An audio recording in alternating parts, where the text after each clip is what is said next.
जिनका वर्णन इस किताब में बड़े अच्छे तरीके से किया गया है। ये वो जैन रानी महारानियां हैं जिन्होंने देश की आज़ादी के लिए और देश के लिए अपना समर्पण दिया। इतना ही नहीं, ऐसी क्रांतिकारी महिलाएं हैं लीला बहन, रमा बहन, अंगूरी देवी, कमला देवी, कमला देन, कमला सोहनराज, कांचन जैन, सरस्वती सरदार, कुंवरबाई लूणिया, श्रीमती गोविंद देवी पटुआ, ब्रह्मचारिणी पंडिताबाई, चंदाबाई, अमर शहीद कुमारी जयावती संघवी अहमदाबाद, ताराबाई कासलीवाल धनवती राका नागपुर, श्रीमती नन्नीबाई लथकाना जबलपुर, श्रीमती प्रभा देवी सोलापुर, श्रीमती प्रेम कुमारी विसादी कोटा, श्रीमती पुष्पा देवी कोटेचा सूरत, श्रीमती फूल कुंवरबाई चौरड़िया।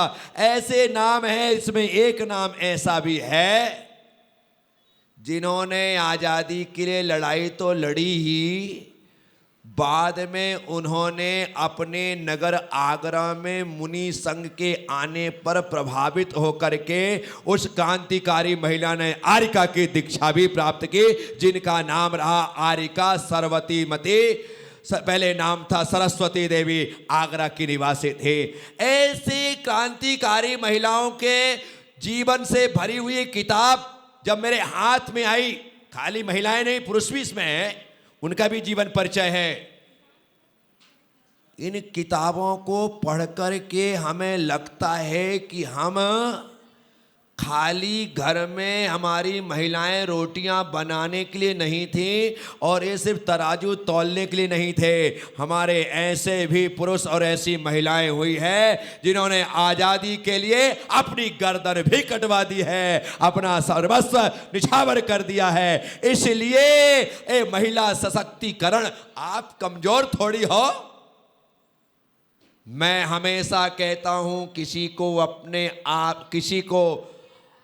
अपने आप को कमजोर नहीं मानना चाहिए। कमजोर मानना ही कमजोरी है और मजबूत मानना ही मजबूती है। आखिर इतने जानवरों में शेर जंगल का राजा क्यों हुआ? हाथी क्यों नहीं हुआ? जिराफ क्यों नहीं हुआ? गेंडा क्यों नहीं बना? चीता क्यों नहीं बना? बंदर और भालू क्यों नहीं बना?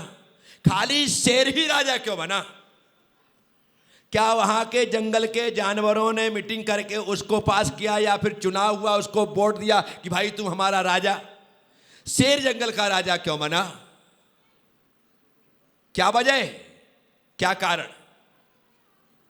बाकी कोई अपने आप को राजा मानने को तैयार ही नहीं। क्या अपने आप को मानने को? जब मैं अपने आप को राजा मानने को राजी नहीं हूं तो मैं राजा कैसे हो सकूंगा? शेर अपने आप को राजा मानने को राजी हो गया कि हाँ मैं राजा हूं, हाँ मैं राजा हूं। और जब मैं राजा हूं, मैंने घोषणा कर दी, मैंने कह दिया, तो सब लोग कहने लगे कि हमारे राजा जी, हमारे। आपको अपने आप को मजबूत करना पड़ेगा, अन्यथा नारी को अबला कहने वाली दुनिया क्या पुरुषों में अबला नहीं देखते? ऐसे बहुत सारे पुरुष हैं जो अबला ही है, पौरुषहीन, दम ही नहीं है, ताकत ही नहीं है। शेर की तो छोड़िए, चूहे से डर जाते। और ऐसी रानियां भी, झांसी वाली रानी जैसी हुई, रानी लक्ष्मीबाई की सेना में एक वीरांगना था जिसका नाम था झलकारी बाई। क्या नाम था? झलकारी बाई। जब उस झलकारी बाई ने देखा कि मेरी महारानी शत्रुओं से घिर गई है और अब इनका बचाना बहुत जरूरी है, तो उसने इस तरीके से महारानी का भेष बनाया और महारानी के स्थान पर खुद आकर के खड़ी हो गई। और महारानी कब वहां से बाहर निकाल दी गई, अंग्रेजों को पता भी नहीं चल पाया। और अंग्रेज झलकारी बाई को ही रानी लक्ष्मीबाई समझे और उसकी गर्दन अलग कर दी और वे सोचे कि हमने महारानी को मार दिया, जबकि झलकारी बाई ने महारानी को बाहर निकलने का रास्ता स्वयं उनका भेष धारण करके प्रदान किया था। यह भी इतिहास की घटना है। झलकारी बाई, नाम ही नहीं जानते लोग, जिसने मदद की थी महारानी को बाहर निकलने के लिए कि आप चिंता मत करो, मैं इस प्रकार से इन अंग्रेजों को चकमा दूंगी कि वे चक्कर खा के गिर जाएंगे। वो समझेंगे हमने महारानी को मार दिया। महारानी, आपका रहना है, आपका जीना जरूरी है। यदि झलकारी बाई आपके लिए मर जाती है तो ये मेरे जीवन की सफलता है, ऐसा सोच करके चलती। इतना ही नहीं, एक नाम आता है इन कनकलता बरुआ का। आसाम की ये लड़की थी, 17 साल की उम्र थी। कितनी? 17 साल की उम्र में हाथ में तिरंगा लेकर के अंग्रेजों से जूझ गई, गोली खा करके शहीद हो गई, लेकिन पीछे कदम नहीं हटाया। 17 साल की उम्र कोई उम्र होती है क्या? लेकिन जब भीतर जुनून हो तो फिर सामने कितने भी लोग हों, डर नहीं लगता है, किसी प्रकार का भय नहीं होता है। तो ऐसे लोग भी हैं। मातंगनी हाजरा नाम की एक क्रांतिकारी हुई पश्चिम बंगाल में, जिसको बंगाल के लोग बूढ़ी गांधी कहते थे। बूढ़ी गांधी शहीद होने को तैयार है, मरने को तैयार है। मैं ये बात, ये नाम इसलिए बतला रहा हूं क्योंकि हम भी वैसे बन सकते हैं। जरूरत पड़े तो घर के दरवाजे बंद करके भीतर छुपना नहीं है, अपितु बंद दरवाजों को खोलकर बाहर आने की जरूरत है, तब जाकर के कुछ हो सकता है। अन्यथा ये जितने कांड हो रहे हैं ना, अभी हमें छुल्लक जी कह रहे थे कि मैं सब कुछ करने को तैयार हूं, क्या मेरी सुरक्षा की गारंटी है? महिलाओं को सुरक्षा की गारंटी लेने की जरूरत नहीं है।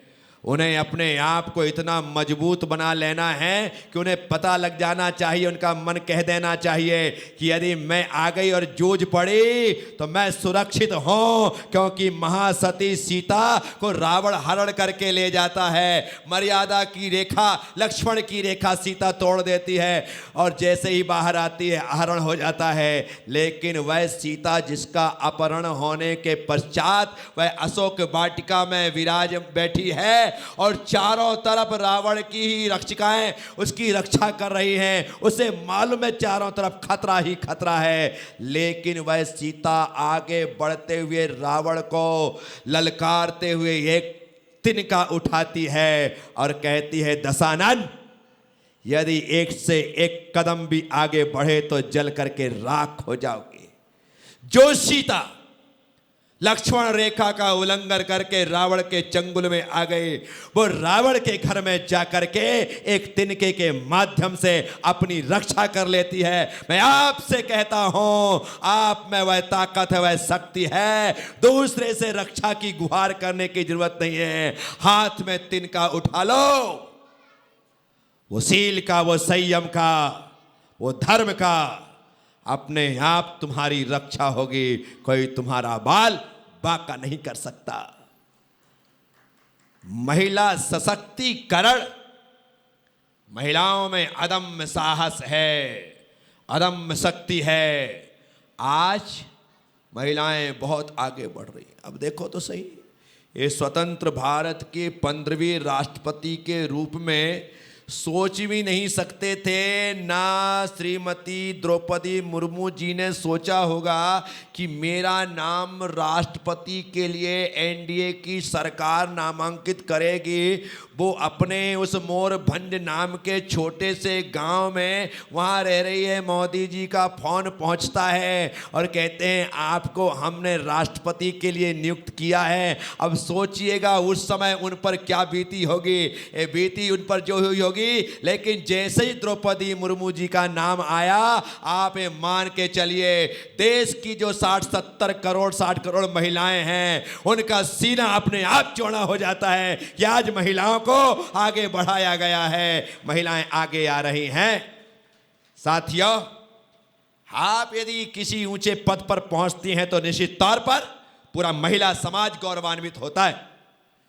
यदि हम पीटी ऊषा का नाम लें या कल्पना चावला का नाम लें, इन लोगों के नाम लिए जाते हैं तो भी हमें गर्व होता है कि भाई महिलाओं का नेतृत्व करने वाली ये महिलाएं हैं जिन्होंने अंतरिक्ष की सैर की है, वो ऊपर तक पहुंची हैं, उस ऊंचाई तक पहुंची हैं जहां पर महिलाओं को पहुंचना असंभव सा माना जाता है। आज ऐसा कौन सा क्षेत्र है जहां पर महिलाएं आगे नहीं हैं? कौन सा क्षेत्र?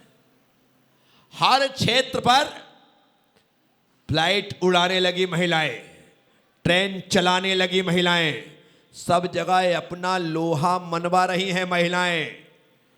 मैं आपसे नहीं कहता हूं कि तुम प्लेन चलाने जाओ या ट्रेन चलाने जाओ, मैं तो इतना ही कहूंगा कि आप इतने सशक्त बनिए कि आपका परिवार बहुत अच्छे से चलता रहे, आपके द्वारा समाज बहुत अच्छे से चलता रहे, आपके द्वारा संस्कारों का यह रेला बराबर तरीके से चलता रहे, पीढ़ी दर पीढ़ियां संस्कारित होती रहें। इस दायित्व को भी यदि आप स्वीकार करती हैं तो बहुत बड़ी बात हो जाती है। तो बात है महिला सशक्तिकरण की।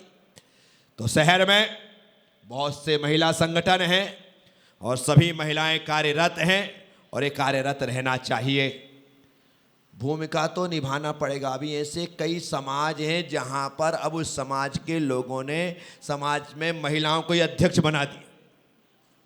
क्या? महिलाएं ही अध्यक्ष, जेंट्स का काम नहीं। जब मैंने पहली बार धामनोद गया था, धामनोद में गया तो वहां पर एक महिला आई, बोले महाराज जी हमारे समाज की अध्यक्ष है। मैंने कहा यार तो पहली बार सुना अध्यक्ष। अभी इंदौर आया तो कंचन बाग में पता लगा कि महाराज जी रानी जी हमारे समाज की अध्यक्ष हैं।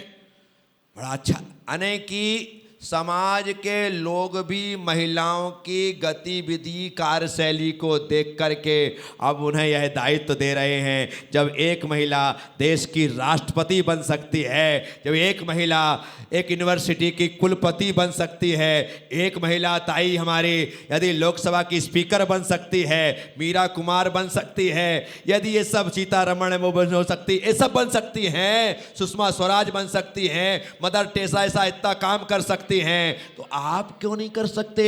सब कुछ हमारे पास है, उस ताकत को जागृत करने की जरूरत है। मैं आप सबसे कहता हूं ये हिम्मत तो हमारे भीतर जागृत करनी ही पड़ेगी, अन्यथा हम हमेशा पराश्रित ही रहेंगे और लोग हमें हमेशा पीछे करते रहेंगे। आज यदि मैंने इन महिलाओं को ध्वजबंधन के लिए आगे लाया तो उस